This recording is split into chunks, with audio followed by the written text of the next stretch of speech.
Messi যখন মাঠে ঢুকেছে আমি ওনাকে ঘিরে দাঁড়িয়েছিলাম একা, আমি ওনার সাথে ছবি তুলছিলাম সেলফি নিয়ে। বলতে পারবেন কি আপনাদের ভিউ, আপনাদের ভিশন কোনোভাবে আমি ব্লক করেছি? আমি কি মাঠে কোথাও ছিলাম? আমার কি দোষ যে আমাকে ইনভাইট করেছিল, আমি হায়াতে গিয়ে ওনার সাথে ছবি তুলেছি, সেটা দোষ? আমি একজন নারী, একজন মহিলা, বাংলা ফিল্ম ইন্ডাস্ট্রিতে কাজ করি বলে আমাকে কি অ্যাটাক করছেন? বলিউডেও তো করিনা কাপুর গেছিল, হায়দ্রাবাদ থেকেও একজন হিরোইনকে ইনভাইট করা হয়েছিল। শাহরুখ খান কি আসেননি ছবি তুলতে? কাল থেকে শুরু হয়েছে আমার বাচ্চাদের প্রতি আক্রমণ। দুটো ছোট ছোট বাচ্চা, তাকে বলা হচ্ছে, আমার কাছে মেল আছে এবং নানান রকম প্রমাণ আছে যেখানে বলা হচ্ছে ওই দুটো বাচ্চাকে মেরে ফেলা হবে। আমি একজন মা হিসেবে তো সেটা মেনে নেব না, কোনোভাবেই মেনে নেব না। নমস্কার, আমি শুভশ্রী গাঙ্গুলি।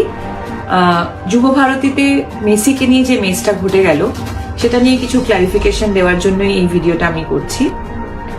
গোট ইভেন্টে আমি একজন ইনভাইটি ছিলাম, মানে আমাকে ইনভিটেশন পাঠানো হয়েছিল।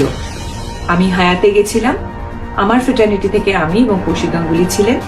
শুধুমাত্র আমার ফ্রেটার্নিটি নয়, বড় বড় ইন্ডাস্ট্রিয়ালিস্টরা ছিলেন, এমিনেন্ট জাজেস, আইপিএস অফিসার্স, জার্নালিস্ট, স্পন্সরসদের তরফ থেকে অনেকে ছিলেন।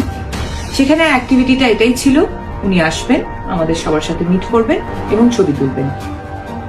আমি 8:30 নাগাদ হায়াতে পৌঁছই, 10:15 নাগাদ ওনার সাথে আমার মিট হয়, আমি ছবি তুলি এবং যখন আমি বেরিয়ে আসছি তখন পিআর টিম থেকে আমাকে রিকোয়েস্ট করা হয়, ওদের পিআর টিম থেকে আমাকে রিকোয়েস্ট করা হয় যদি আমি যুব ভারতীতে যাই তাহলে ওনাদের জন্য খুব সুবিধে হয়, কারণ ওখানেও নানান রকম ব্যবস্থাপনা ছিল মেসিকে ঘিরে, যেখানে আমি থাকলে ওনাদের সুবিধে হয়। আমি ছাড়াও Sourav Ganguly, SRK, honourable chief minister.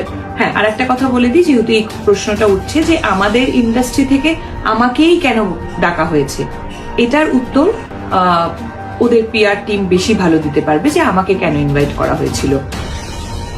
আমি রাজি হওয়ার পর হায়াত থেকে বেরিয়ে যুব ভারতীতে যাই এবং আমাদের জন্য একটা নির্দিষ্ট টেন্ট করা হয়েছিল, সেখানে অনেকেই আমরা বসেছিলাম, ওনার জন্য অপেক্ষা করছিলাম, অনুষ্ঠান শুরু হওয়ার অপেক্ষা করছিলাম।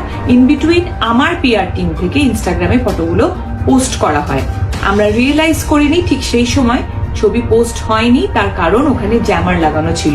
আপনারা যারা যারা ওখানে ছিলেন তারা নিশ্চয়ই জানেন আপনাদেরও ফোনের নেটওয়ার্ক কাজ করছিল না। 11:30 নাগাদ মেসি ঢোকেন এবং ঢোকার পর যে ক্যাওসটা শুরু হয়, যে ডিজাস্টারটা হয়, সেটা আমি নিজের চোখে দেখেছি। আমি মাঠে বসে নিজে ওনাকে দেখতে পাচ্ছিলাম না, আপনারা কিভাবে দেখবেন?